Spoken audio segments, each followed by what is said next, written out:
Vous faites peut-être des crises d'angoisse, vous êtes peut-être tout simplement anxieux en permanence, ou peut-être vous faites des crises d'anxiété, et finalement vous avez tout essayé pour aller mieux, vous avez essayé la respiration, vous avez essayé, je sais pas moi, le MDR, l'hypnose, et malgré tout ça, il y a toujours cette sensation-là, qui est toujours là, qui vous met toujours mal, il n'y a pas ce truc de « ouais, enfin je peux souffler quoi ».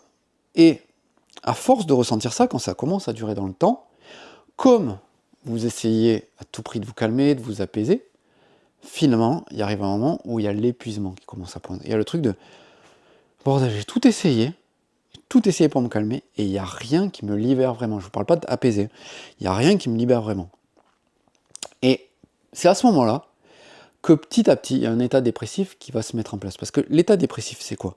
C'est je ressens un mal-être, je fais tout pour m'en sortir, je ne vois que je ne m'en sors pas vraiment, que je suis toujours un peu la tête sous l'eau, et finalement, je commence à me sentir mais vraiment impuissant, à me dire mais bordel, j'ai tout essayé et ça passe pas.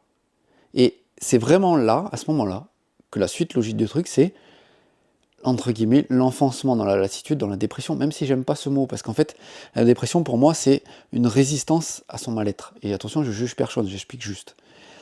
Et c'est là que Nerti va pouvoir faire son boulot, au lieu de résister à ce qui se passe, tout simplement, vous allez pouvoir aller observer ce que ça vous fait, pour que ce qui vous empêche d'être bien se libère et que vous retrouviez une énergie naturelle, pas une énergie de la volonté, une énergie naturelle. Donc si ça vous parle ce que je vous dis, contactez-moi et on en discute. À bientôt!